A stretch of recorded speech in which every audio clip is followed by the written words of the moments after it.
A morte é um dia que vale a pena viver. Um livro da Ana Cláudia Quintana Arantes. Dedico a sabedoria deste livro aos meus maiores mestres, às pessoas que cuidei e os seus familiares. Capítulo 1. Era um convite, uma festa. Chego sem conhecer ninguém além da anfitriã. Pela recepção calorosa dela, percebo que alguns convidados estão interessados em saber quem sou. Aproximo-se. Fico um pouco tímida nestas ocasiões e tenho dificuldade em começar a conversa. Mais um instante e a roda amplia-se. A conversa flui. Cada um diz quem é e o que faz da sua vida. Observo gestos e olhares. Um instinto misteriosamente provocador brota em mim. Sorrio. Finalmente alguém me pergunta: e tu? Trabalhas com a Fernanda? Sou médica. A sério? Que máximo! Qual é a tua especialidade? Segundos de dúvida. O que vou responder? Posso dizer que sou geriatra e a conversa vai enverdar para um rumo mais óbvio. Tenho 3 ou 4 dúvidas sobre o problema. O que eu tenho com a minha experiência recomendo para retardar o envelhecimento. Talvez alguma pergunta sobre um familiar que pareça dar sinais de demência. Desta vez, porém, quero responder algo diferente. Quero dizer o que faço. Dizer ainda o que eu faço com muito prazer e o que me realiza muito. Não quero fugir. Essa decisão eterna traz uma inquietude e, ao mesmo tempo, uma sensação agradável de libertação.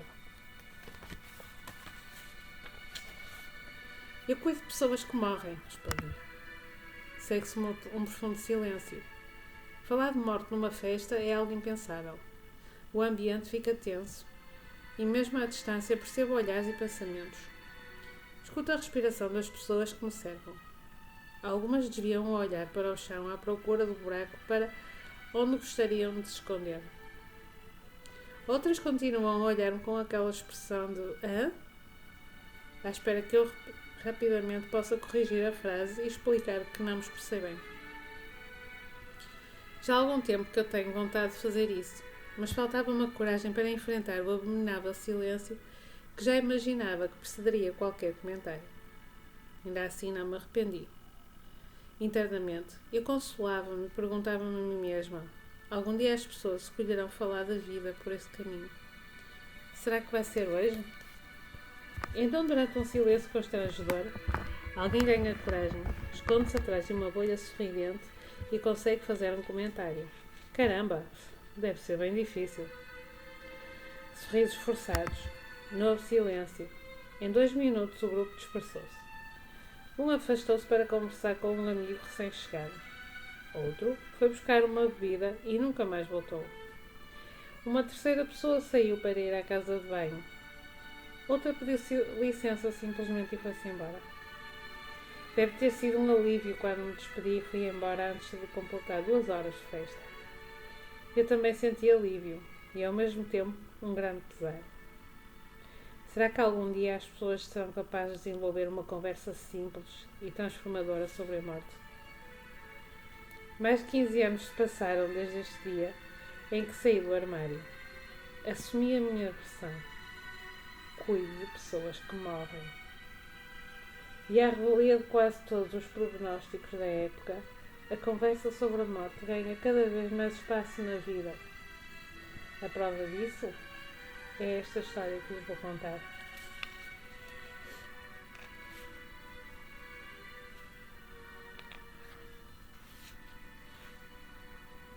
Capítulo 1. Provavelmente já passei de metade da minha vida aqui nesta terra e pratico medicina há mais de 2 décadas. Muitas escolhas profissionais podem levar à questão e a medicina está entre os mistérios. Porquê a medicina? Por escolhi ser médica. Uma das razões mais mencionadas pelos que seguem esse caminho é a existência de médicos na família. Alguém que admiram, mas não. Não é o meu caso. Não há nenhum na minha vida. No entanto, desde muito pequena na minha vida, sempre houve doença e sofrimento. A minha avó, a quem atribuo o primeiro passo em direção a essa escolha profissional, tinha doença arterial periférica e submeteu-se a 2 amputações. Perdeu as pernas por causa de úlceras mortalmente dolorosas. Expressava as suas dores com gritos e lágrimas. Suplicava a Deus piedade e pedia que ele levasse. Apesar de toda a limitação que a doença lhe causou, ela educou-me e conseguiu cuidar de mim. Nos piores dias, havia a visita de um médico, o Dr. Aranha, um cirurgião vascular. Lembro-me dele com uma visão quase sobrenatural, angelical. Um homem grande, cabelos grisalhos. Ele cheirava bem. Era muito alto. Parecia-me se calhar ser mais alto pelo facto de eu ter 5 anos. Vestia-se sempre de branco. Camisa bem engomada, um cinto de couro gasto, mas com a fivela sempre a brilhar. As suas mãos grandes e muito vermelhas carregavam sempre uma maleta preta. Eu acompanhava com os olhos os movimentos daquelas mãos e desejava ver tudo o que se passava no quarto da minha avó. Mas mandavam-me embora, sempre. Mesmo assim, uma vez por outra, lá se esqueciam da porta entreaberta e eu assistia a toda a consulta pela festa. Ela contava-lhe sobre as dores, sobre as feridas. Ela chorava. Ele consolava e segurava as suas mãos. Cabia todo o sofrimento dela dentro daquelas mãos. Abria os pensos e explicava os novos tratamentos à minha mãe. Deixava a receita, passava a mão na minha cabeça e sorria. Que vais ser quando cresceres? Médica.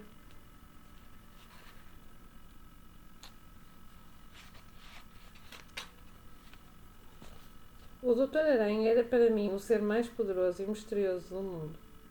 Depois de atender a minha avó, ele ficava sempre mais um pouco, entre cafés, biscoitos e um bolo de laranja. Seguia com algumas conversas mais amenas e a gesticular com as suas mãos imensas diante dos meus pequenos olhos atentos. Ao sair, beijava-me a testa e fazia-me crescer em mim uma vontade maior de ajudar os outros também. Quando ia embora, deixava um rastro de paz. Era impressionante como a minha avó melhorava só de vê-lo. A minha mãe voltava-se a sorrir, cheia de esperanças na nova receita. A vida seguia, mas entre altos e baixos, o curso natural da doença levou à amputação das pernas. A esperança de a dor passar com a amputação também acabou rapidamente. Ela persistia. Diagnóstico aterrorizante para uma criança. A minha avó tinha uma dor fantasma. Uma dor fantasma.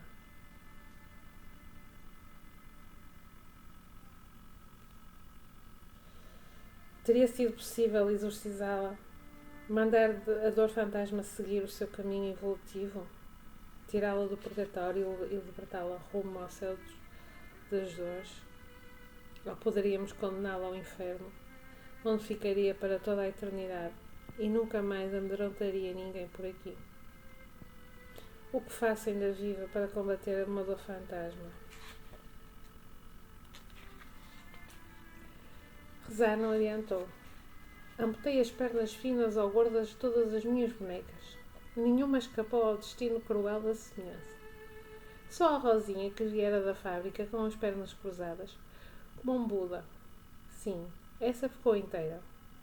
Hoje ainda me pergunto, a escolha de nos mantermos sentados protege-nos de andar, de perder as pernas no caminho? Mas a Rosinha ganhou marcas cirúrgicas feitas a caneta, só para me lembrar de que mesmo que se eu quiser manter-me sentada, a vida deixará as suas marcas. Então, aos 7 anos eu já tinha uma enfermaria que cuidava da dor das bonecas. No meu hospital, ninguém tinha dor. Entre um medicamento e outro, eu colocava-as sentadinhas e ensinava-lhes o que aprendia na escola. A minha avó divertia-se com as cenas e perguntava-me sempre: mudaste ideias? Vais ser professora? Vou ser as duas, avó. Quando a dor delas passa, elas vão querer aprender. A minha avó ria e dizia que queria ser tratada no meu hospital. E eu prometia que cuidaria dela e que nunca mais nenhuma tinha dor. Perguntava também se, depois de a dor passar, ela ia querer ter aulas. E ela respondia que sim. Sim, meu amor, ensinas-me a ler. Claro que sim, avó. Ela sorria. Devia achar bonita a minha certeza de criança. Aos 18 anos entrei na universidade. No ensino era difícil acreditar que estava a tirar medicina, pois as primeiras disciplinas são muito duras. Bioquímica, biofísica, histologia, embriologia. De vida humana, só a morte. Nas aulas de anatomia. Lembro-me muito bem da primeira. Na sala imensa, muitas mesas com pedaços de gente morta. De muitas pessoas mortas. Cadáveres. Achei que teria medo, mas eram tão diferentes e estranhos que ignorei os gritinhos e segredinhos de pequenos pavores das minhas colegas de turma. Procurei uma cara e encontrei o cadáver de alguém que parecia jovem. A expressão era de um puro êxtase. Comentei com uma colega ao lado. Olha a cara dele. Deve ter morrido de algo lindo. Ela encolheu-se e olhou-me como quem olha um extraterrestre. Tu és mesmo estranha.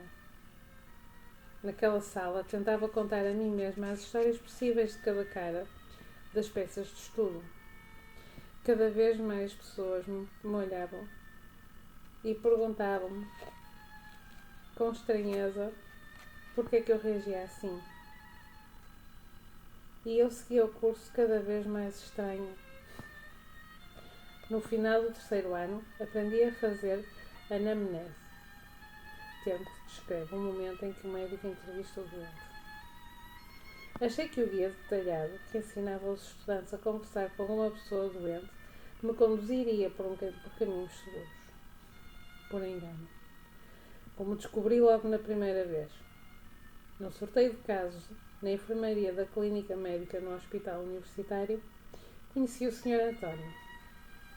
O meu professor já me tinha dito os principais factos a respeito do doente que eu iria entrevistar. Homem, casado, alcoólico, fumador, tem 2 filhos, tem cirrose hepática, tem cancro no fígado e hepatite B. E está em fase terminal. Naquele tempo, as portas dos quartos tinham um pequeno quadrado de vidro e podíamos espreitar por ele sem precisar de as abrir. Lembro-me que fiquei um bom tempo ali diante da janelinha. O meu coração quase saía pela boca por causa da emoção de conversar pela primeira vez com um doente com uma história tão complexa. O que não poderia imaginar era o que esse encontro iria desencadear descobertas de medos, de culpas, de tormentos insuláveis dentro de mim. Entrei no quarto com um profundo respeito e temor. O Sr. António estava sentado numa cadeira de ferro, esmaltada, em frente à janela a olhar lá para fora. Era uma imagem de assustar, muito magro, mas com uma barriga imensa. Uma grande aranha de 4 membros. Tinha a pele amarela escura, a cara sulcada de rugas profundas. Havia hematomas em todo o corpo, como se lhe tivessem batido muito. Recebeu-me com um aceno de cabeça e um sorriso educado, com alguma falha de dentes. Apresentei-me e perguntei se podíamos conversar um pouco. Ele foi para a cama, com muita dificuldade, subiu os pequenos degraus e deitou-se lentamente. Comecei a penosa entrevista em busca de detalhes do passado. Quando andou, quando falou, as doenças da infância, os antecedentes familiares, a história da doença atual. A sua queixa principal era uma dor na barriga do lado direito, bem abaixo das costelas. Disse que a barriga estava muito grande e isso dificultava a respiração. À noite, sentia muito medo e a dor piorava. E como piorava a dor, o medo aumentava. Tinha medo de ficar sozinho, de estar sozinho na hora de morte. E ainda tinha o medo de não acordar de manhã. Com os olhos a derramar lágrimas, disse que merecia tudo isso. Tinha sido um homem muito mau e a sua mulher dizia que Deus estava a castigá-lo. Achava que ele tinha razão. E o abismo entre o que ele dizia e o que eu queria dizer só crescia. A cada instante dava-me conta, mais e mais, do quanto era impossível dizer qualquer coisa diante de tanto sofrimento. Fiquei enroscada num silêncio imenso e decidi que tinha chegado o momento de examiná-lo. Mas não pude continuar. Não conseguia tocar naquele corpo, naquele instante, que tinha medo. Veio-me uma fantasia. Se eu o tocasse, poderia sentir a dor dele. Ao mesmo tempo, havia o medo de lhe causar mais dor. Fui à procura de ajuda. Primeiro tentei na enfermagem. A enfermeira que estava de serviço levantou os olhos das suas anotações. Quando perguntei se poderia dar mais medicamentos para acalmar a dor do Sr. António. Ele acabou de tomar a sua medicação. Tem de esperar que faça efeito, respondeu-me. Mas ele ainda está com dor e já passou mais de uma hora, respondi. Não há mais nada a fazer, a não ser esperar. E a próxima dose daqui a 5 horas, disse-me ela. Mas, e agora? Ele vai ficar com dor durante todo este tempo? Como é possível não haver nada a fazer? Minha querida, seu tom era muito irónico. No dia em que fores médica, vais poder dar mais medicamentos. Já falei com um médico que o acompanha e tentei convencê-lo a sedar o doente. O Sr. António precisa de morrer rapidamente. Morrer? Mas porquê que ele não pode ter menos dores antes de morrer? Porquê este sofrimento? A enfermeira baixou os olhos e a sua atenção desapareceu no meio da papelada à sua frente. Percebi que não adiantava mais insistir com ela e fui atrás do professor. Encontrei-o na sala dos médicos, a tomar café com outros professores. Disse-lhe que precisava de dar um analgésico ao doente antes de continuar o exame, pois ele sentia-se com muitas dores. Fui repreendida. Afinal, eu já tinha sido informada de que se tratava de um doente terminal e não havia nada a fazer por ele. Entendi então que o que era morrer de uma doença incurável num hospital, todo o sofrimento do mundo numa pessoa só, e todas as vozes terríveis é quando não há nada a fazer, não há nada a fazer. Até o primeiro semestre de 4 anos, deparei-me com muitas mortes, previstas ou imprevistas. Crianças com doenças graves e mortes violentas. Jovens com sida e cancro e muitos idosos consumidos por anos e anos de sofrimento causados por doenças crónicas e debilitantes. Muitos eu vi morrer sozinhos na maca da porta da urgência. Cada vez que isto acontecia, fortalecia-se a minha certeza de que não ia ser capaz de continuar. Deixei a faculdade a meio, no 4º ano de medicina. A crise foi grave, pois em cada casa também enfrentava muitos problemas de saúde com os meus familiares e sérias dificuldades financeiras. A situação doméstica ofereceu-me uma boa desculpa para parar a faculdade. Precisava de trabalhar. Porém, fiquei 2 meses em casa sem sair para nada, sem saber o que ia fazer da vida. Tive uma pneumonia bastante séria, mas recusei ser internada. Foi a primeira vez que desejei realmente morrer. Passada a fase mais difícil, fui trabalhar para uma loja de retalho. A cada dia, no entanto, eu ficava mais ansiosa em relação à minha educação. Havia a chamada da medicina, mas eu não sabia como acolhê-la. O tempo aos poucos passou e distanciei-me de todo aquele mundo de horrores das vidas abandonadas que esperavam a morte no hospital.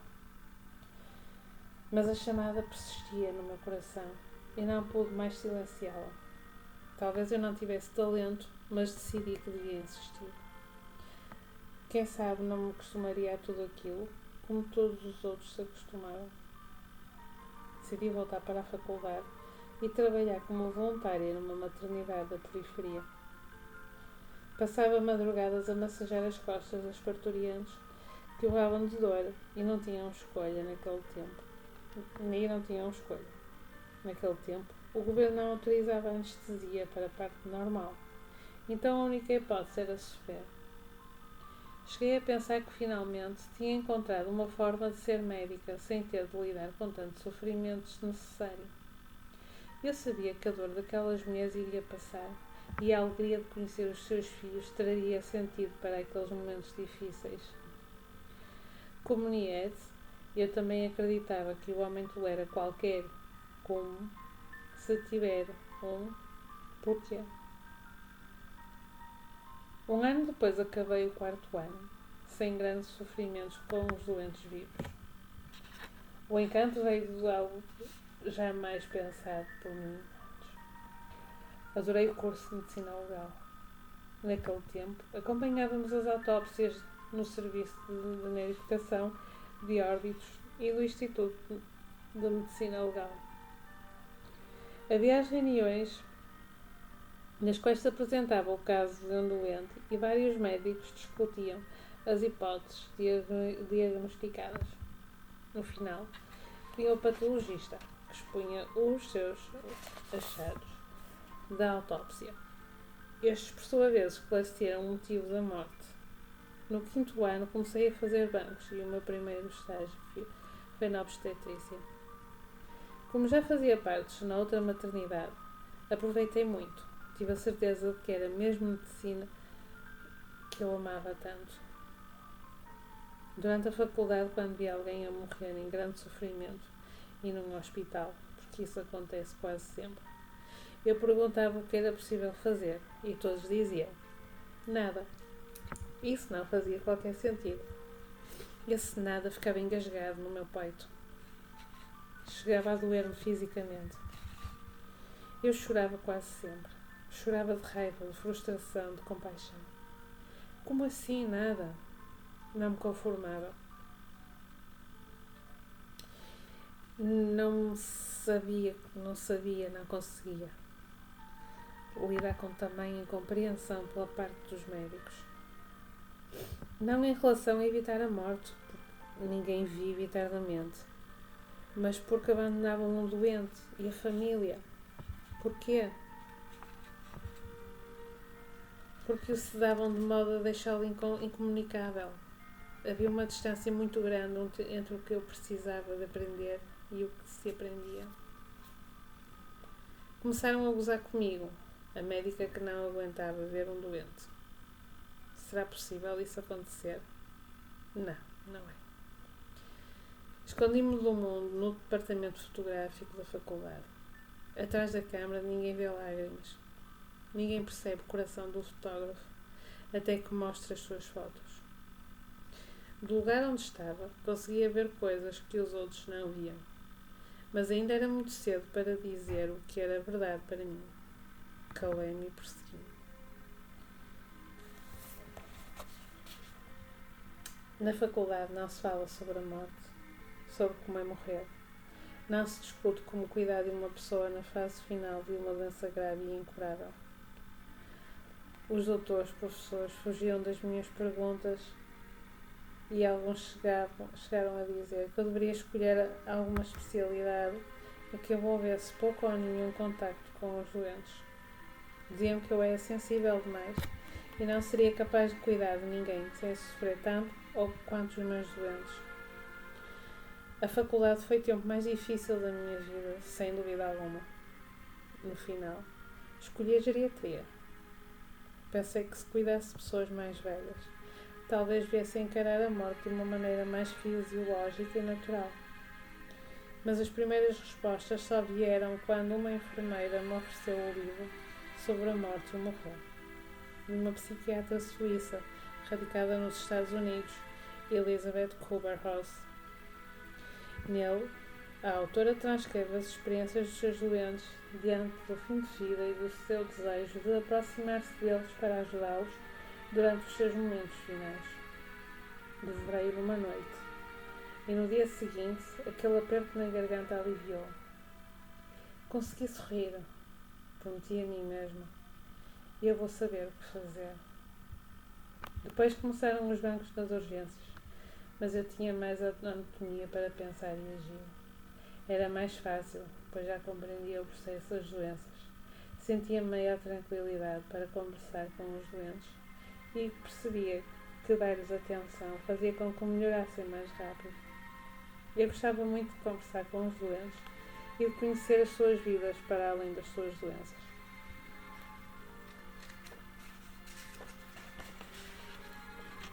Cuidar de quem cuida.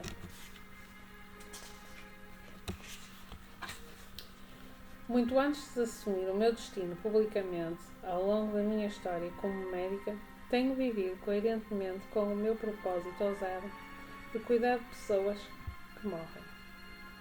Gosto de cuidar das que estão mais conscientes da sua morte. O sofrimento que paira sobre essa etapa da vida humana clama por cuidados. Dedico muito tempo da minha vida a estudar e estudo os cuidados paliativos. A assistência integral multidimensional que a medicina pode propor a um doente às voltas com uma doença grave, incurável e que ameaça a continuidade da sua vida, tem sido o foco da minha trajetória profissional. Vou mais longe. A minha vida encheu-se de sentido quando descobri que tão importante quanto cuidar do outro é cuidar de si. Mas como todos os profissionais de saúde, e em especial os médicos, por um tempo não dei importância a esta valiosa informação. Parece que cai bem socialmente dizer que não tive tempo nem de almoçar, nem de dormir, que nem tive tempo de mexer o corpo, de rir, de chorar. Não se tem tempo de viver. A dedicação ao trabalho parece estar ligada a um reconhecimento social, a uma forma estranha de se sentir importante e valorizado. Todos à volta têm a obrigação de entender que o mundo só pode girar se estiver a empurrá-lo. 3 bipos dos telemóveis, bancos quase todos os fins de semana. Tinha dificuldades financeiras e eu precisava de ajudar os meus pais e os meus irmãos no sustento da casa. Assistente de uma equipa de oncologista, trabalhei assim incansável durante 5 anos. No último ano, com o grupo já reconhecido pelo meu estudo sobre cuidados paliativos, pelo meu dom de empatia e pelo cumprimento, acompanhava muitos doentes em assistência domiciliar, indicada pelos meus chefes. Eram pessoas já em fases muito avançadas de cancro, sem possibilidade de cura ou de controlo, recebiam tais cuidados em casa. As experiências com as equipas home care variavam entre más e péssimas, pois os profissionais envolvidos não faziam ideia do que eram os cuidados paliativos.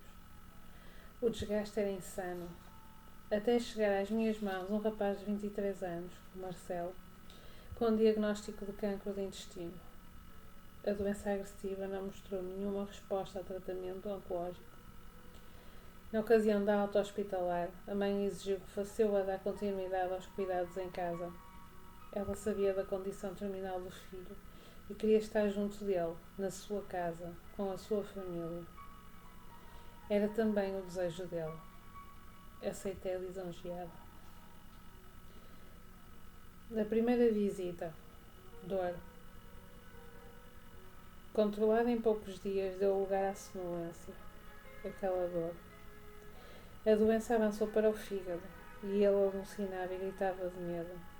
Numa sexta-feira, uma noite de chuva forte, chego à residência e encontro o abdômen de Marcelo deformado pelas massas tumorais. Ele vomitava 1, 2, 3, 4 vezes. Eram sangue e fezes que se misturavam no quarto. Há cheiro de morte. Ele grita. Quando me vê, estendo os braços na minha direção e por um milésimo de segundo sorri. Mas depois volta a gritar e os seus olhos refletem um medo, o maior medo que já presenciei. A técnica de enfermagem está apavorada. Na sala, a mãe e a avó amparam-se em mantas e incensos. O cheiro é insuportável. Sangue, fezes, incenso, medo, morte. Abro a mala de emergência que pedi para momentos finais. Dentro dela, tudo o que encontro são ampolas e medicamentos para reanimação. Preciso de morfina. para ele, para mim, para o mundo. Algo que possa sedar também a dor e também a impotência. Faço o pedido ao hospital, mas precisamos de esperar que cheguem. A mãe não quer levá-lo para lá. Tinha-lhe prometido que cuidaria de tudo, tudo em casa. E ele suplica: ajuda-me, ajuda-me. Espero quase 4 horas pela morfina. A técnica de enfermagem treme e não consegue preparar a medicação. Sou eu quem a prepara. Aplico e espero até que ele adormeça. A paz reina na casa. A mãe abraça-me e agradece. Não sei quem sou nesse dia. Chego ao carro, a chuva cai torrencial. Choro, choro mesmo muito. Caem as lágrimas em fio, mas a chuva abafa o som do meu choro. Apetece-me gritar. Toco ao telefone. É a técnica de enfermagem. Doutora Ana, acho que o Marcelo partiu. Tenho de voltar para fazer o certificado de óbito. Será que sobrevive a isto? A morte chegou durante a paz. Vejo a noite. Olho o céu. Parou de chover. De madrugada, e após um sono agitado, grito num pesadelo a reviver a cena e a ouvir: ajuda-me, por favor. Acordo. Vou à casa de banho lavar a cara. Quando me olho no espelho, vejo Marcelo. Meu Deus, estou alucinado. Ou será que ainda estou a sonhar? Telefono para a minha terapeuta, peço ajuda, choro, suplico, não aguento mais. Não quero ver mais nenhum doente. Eu não quero ser médica. Fiquei afastada por 42 dias. Sem telemóvel, sem bip. Voltei e pedi admissão. Aos poucos a vida voltou ao normal.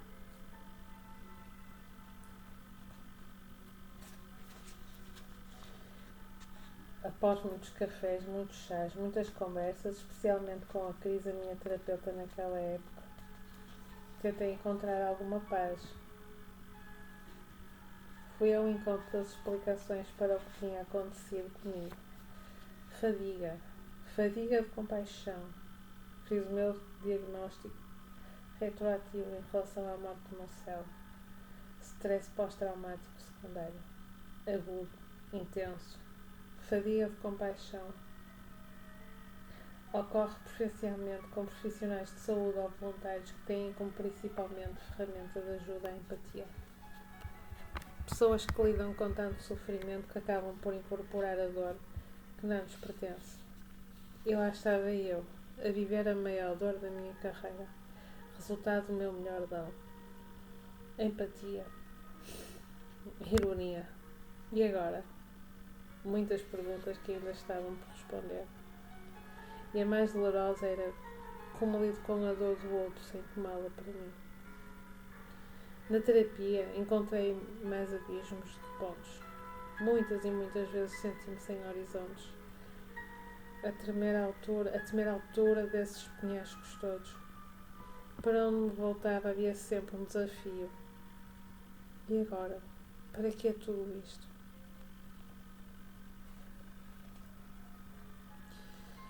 Um dia tenso. Chego ao hospital antes das 7 horas e 4 doentes internados já esperavam a minha visita. Não tive tempo de convencer com o médico que tinha passado na véspera e que estou atrasada. Impressionante como alguém que se levanta da cama exausta consegue já estar atrasada às 7 da manhã. Eu precisava de ler os prontuários e entender o que tinha acontecido nas últimas 24 horas. A letra do colega não ajudou. Fico muito irritada. Fico com dores no estômago.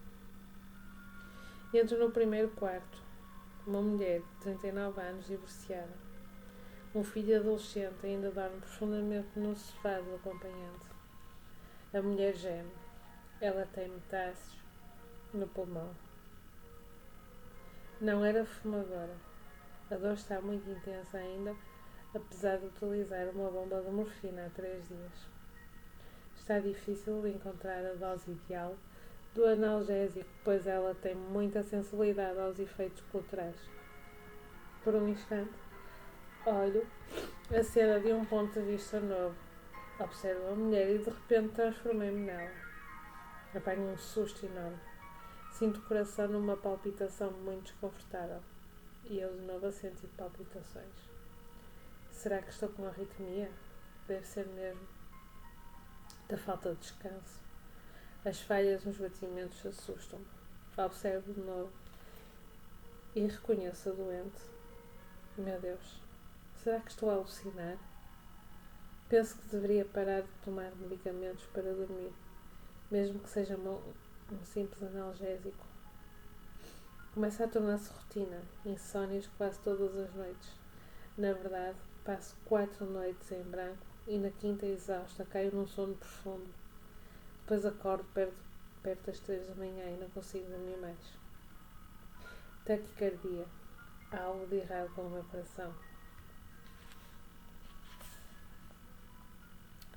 Repenso a terapia. Nada me faz muito sentido. Aquela palpitação. Outra vez. Preciso de respirar. Parece que não saio do mesmo sítio. Embora não consiga parar para nada. Estou cansada. Estou cansada de só falar de problemas. Tento meditar. Há quase 3 meses, mas o resultado é 0. Todos os meus resultados são iguais. 0. O mundo está cinzento há algum tempo, mas estou a viver de uma forma operacional. São 4 da manhã e estou só a fazer balanços. O meu estômago vai outra vez. Adormeço. Como é bom dormir. Quase 10 minutos e o telemóvel toca. Doutora Ana? O fulano chegou aqui à urgência. A família quer saber a que horas a doutora pode vir cá avaliá-lo. Olho para o relógio, 6:30 da manhã, e já estou a caminho. Estou-me a afundar. Hoje tenho uma dor nova. Uma lombar. Lateja, mal consigo ficar sentada. Tenho de andar. A vida está a dizer-me para andar. 8 de março de 2006. Olá, Aninha querida. Vens aqui no dia da celebração do Dia da Mulher. Aquele era o Dia da Mulher, mas a comemoração da Associação de Medicina só aconteceria dali a 2 dias. Queria tanto saber dizer não. Minha querida, não vou de modo algum, mas não sei. E respondi que sim. Claro que vou. Será durante a semana, num dia em que vou precisar de um colono para fazer tudo o que prometi fazer. A minha palpitação aumenta.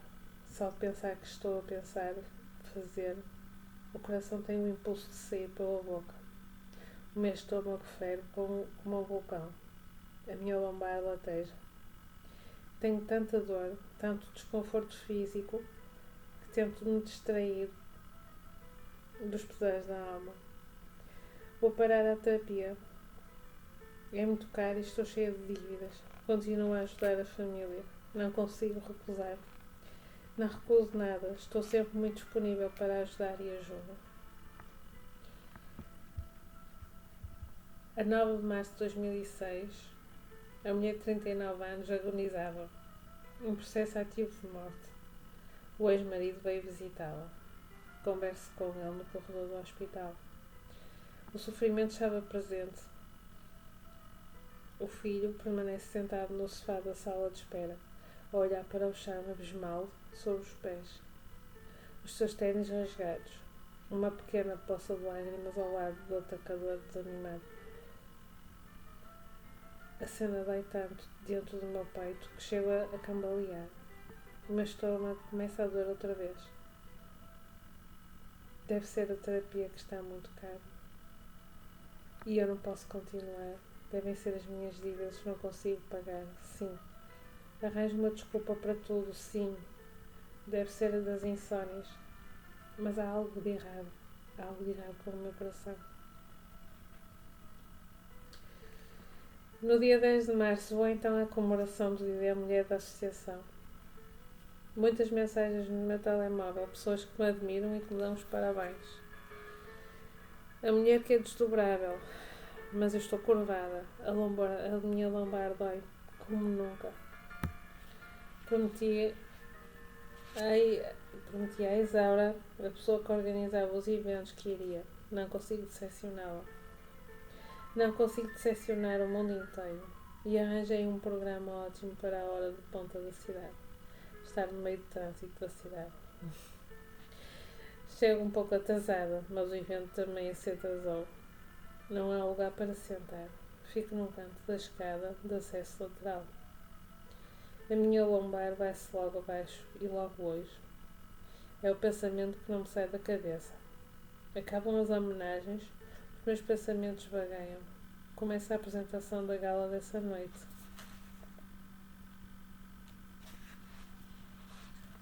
O ator é genial. Como é que alguém se pode transformar tanto na interpretação de um papel? Fico a divagar sobre os papéis que há de desempenhar e sobre como me tenho saído mal. Não sou boa mãe, não sou boa esposa. Tenho-me esforçado muito para ser boa médica, mas começo a duvidar do que faço. Conversar com os amigos que tenho hoje irrita-me, pois todos têm as mesmas queixas há anos. Porquê é que as pessoas não mudam? Porquê é que eu não mudo? Sei lá, mudar de vida, mudar de cabelo, mudar de país, ou até de planeta. Exausto assim toda forte ao mar, mas não mais.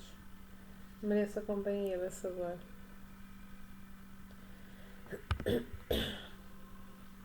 Uma mãe levou um filho até Gandhi e implorou-lhe: por favor, Gandhi, diga ao meu filho para não comer mais doces.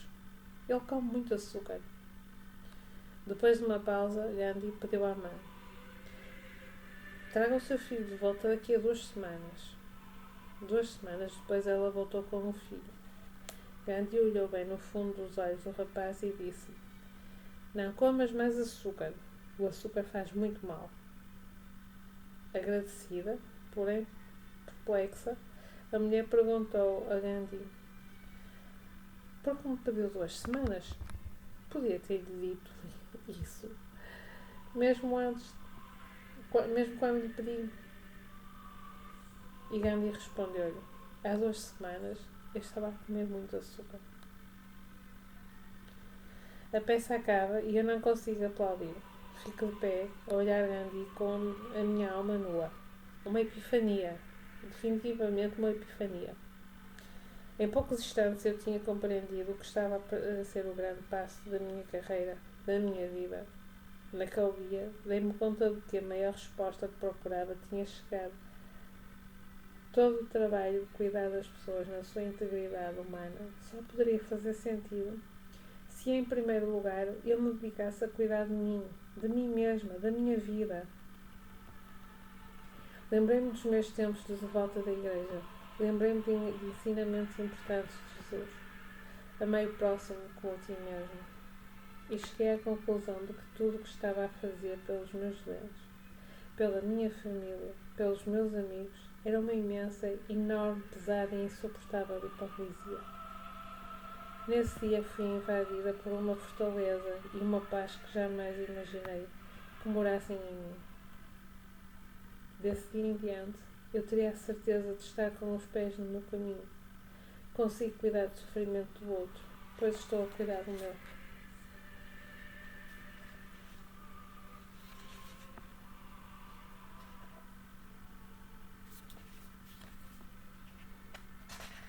Segunda parte. O sofrimento de perceber a nossa mortalidade não começa somente no processo de morrer. Esse assombro já está presente na possibilidade de um diagnóstico quando estamos apenas na expectativa de receber o resultado de um exame. Por exemplo, o percurso entre a certeza de o diagnóstico de uma doença má e incurável e a morte é acompanhado de sofrimento, sendo a doença uma interpretação de um conjunto de sinais e sintomas associados a exames de laboratório ou de imagem. Entendo que ela possa repetir-se. Existem milhares de pessoas com cancro. O sofrimento, porém, é algo absolutamente único, totalmente individual. Podemos ver as doenças repetirem-se no nosso dia-a-dia como profissionais de saúde, mas o sofrimento nunca se repete, mesmo que o tratamento possa oferecer alívio para a dor. A experiência da dor passa por mecanismos próprios de expressão, percepção e comportamento. Cada dor é única. Cada ser humano é único. Mesmo em gêmeos idênticos, com os mesmos ADNs, temos expressões de sofrimento absolutamente diferentes. Diante de uma doença grave e incurável, as pessoas entram em sofrimento desde o diagnóstico. A morte anunciada traz a possibilidade de um encontro veloz com o sentido da sua vida, mas traz também a angústia de talvez não ter tempo suficiente para tal experiência de descobrir esse sentido. Os cuidados paliativos oferecem, então, não apenas a possibilidade de suspender tratamentos considerados fúteis, mas a realidade tangível da ampliação da assistência oferecida por uma equipa que pode cuidar de sofrimentos físicos, sintomas de progressão da doença ou das sequelas de tratamento agressivos que foram necessários no tratamento ou no controle da doença grave e incurável. O sofrimento emocional é muito intenso.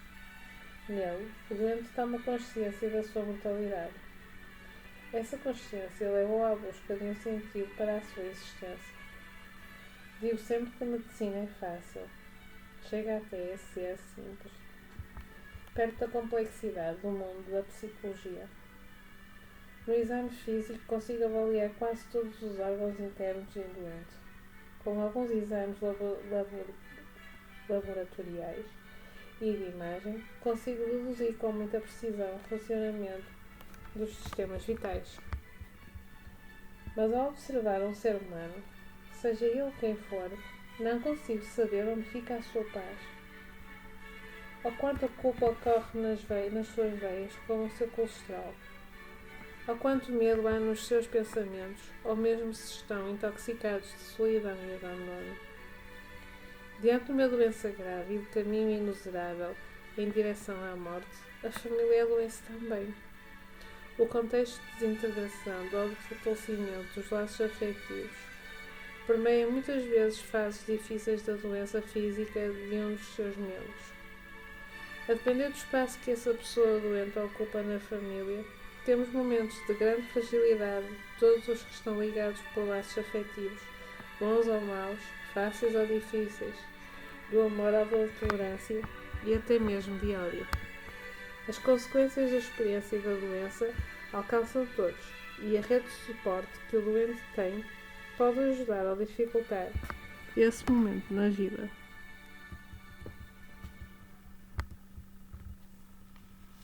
E ainda temos a dimensão espiritual do ser humano que adoece. Em geral, nesse momento de clara consciência da finitude, essa dimensão ganha uma voz que nunca teve antes. Existe um risco grande de que a dimensão espiritual, mal estruturada, construída sobre relações de custo e de benefício com Deus ou com o sagrado, caia em ruínas durante a sua constatação de que nada vai adiar o grande encontro, o fim, a morte. Muitas vezes a dor maior é a de sentir-se abandonado por um Deus que não se submeteu às nossas vontades e simplesmente desapareceu das nossas vidas num momento tão difícil e de tanto sofrimento. Os cuidados paliativos podem ser úteis em qualquer fase da doença, mas a sua necessidade e o seu valor ficam muito mais claros quando a progressão atinge níveis elevados de sofrimento físico e a medicina nada mais tem para oferecer. Fecha-se assim o prognóstico e anuncia-se a proximidade da morte. Os médicos profetizam. Não há mais nada a fazer. Mas descobri que isso não é verdade. Pode não haver tratamentos disponíveis para a doença, mas há muito, muito mais a fazer pela pessoa que tem a doença. A minha busca pelo conhecimento a respeito de como cuidar das pessoas com doenças graves e incuráveis, em todas as suas dimensões, e especialmente quando se aproximam ao fim das suas vidas, sempre foi bruta de muito empenho e de muita teimosia. Hoje dizem-me que não sou teimosa, sou determinada. Teimosia e determinação dizem respeito à mesma energia, mas são identificados somente no fim da história. Se correu mal, era teimosia. Se correu bem, era determinação. Movida por esta energia, deparei-me muitas vezes com mais perguntas do que respostas. Vejo a importância do meu trabalho para os doentes que precisam desses cuidados. Não consigo classificar como boa ou má a opção de ser encaminhado para cuidados paliativos, mas vejo como absolutamente necessária para viabilizar uma boa qualidade de vida na finitude humana. Se um dia formos diagnosticados com uma doença terminal, a única coisa de que poderemos ter a certeza é que um sofrimento insuportável nos aguarda. Ter alguém que se importe com o nosso sofrimento no fim da vida é uma das coisas que traz muita paz e conforto para quem está a morrer e para os seus familiares. Trabalhar com a morte faz parte da minha profissão de médica diariamente. Penso que todos os médicos deveriam ser preparados para nunca abandonar o seu doente. Mas na faculdade aprendemos apenas a não abandonar a doença dele. Quando não há mais tratamentos para a doença, é como se não tivéssemos mais condições de estar ao lado do doente. A doença incurável traz-nos uma sensação demasiado má de impotência, de incapacidade. O médico que foi treinado sob o conceito ilusório de ter poder sobre a morte está condenado a sentir-se fracassado em vários momentos da sua carreira. A infelicidade é uma presença constante na vida do médico que só aprendeu sobre doenças, já aquele médico que busca o conhecimento sobre cuidar, com o mesmo empenho e dedicação que leva para o curar, é um ser humano em permanente realização. Não cuido da morte em catástrofes ou em urgências. Observo os meus doentes um a um, no dia a dia da trajetória das suas doenças. Como sou geriatra, muitas vezes tenho a chance de ser a médica que cuida deles desde o início da jornada do envelhecimento. E isso, para mim, é um tremendo privilégio. Como eu os acompanho e como eu os vejo, como seres humanos únicos que vivenciam o seu sofrimento de maneira única, não consigo descurar a preparação que essa versão de cuidados exige. E preciso preparar-me sempre. A dedicação à minha formação de técnico-científica, continuada à minha humanidade e ao autocuidado, precisam de estar em perfeita harmonia. Sem esse equilíbrio, é impossível dar o meu melhor no que faço. Preciso oferecer o melhor do meu conhecimento técnico, junto com o melhor que tenho dentro de mim, como ser humano. Jamais poderei dizer que alcancei o máximo da minha humanidade, mas sei o tamanho do compromisso que firmei comigo mesmo para desenvolver esse olhar atento e raro todos os dias. E é isso que me permite adormecer em paz todas as noites. A parte técnica do saber médico, ou seja, a habilidade de avaliar históricos clínicos, escolher medicamentos e interpretar exames, exige algum esforço, mas com o tempo vai tornar-se cada vez mais simples. Já a capacidade de olhar nos olhos das pessoas de quem cuido e dos seus familiares e reconhecer a importância do sofrimento envolvido em cada história da vida nunca pode acontecer no espaço virtual de modo automático. Preciso de manter uma atenção plena em cada gesto e ser muito cuidadosa com as minhas palavras, com o meu olhar, com as minhas atitudes e principalmente com os meus pensamentos. Todos serão transparentes diante de uma pessoa perto da morte. É impressionante como todos adquirem uma verdadeira antena captadora da verdade quando se aproximam da morte e experimentam o sofrimento da finitude. Parecem oráculos, sabem tudo o que realmente importa nesta vida com uma lucidez incrível.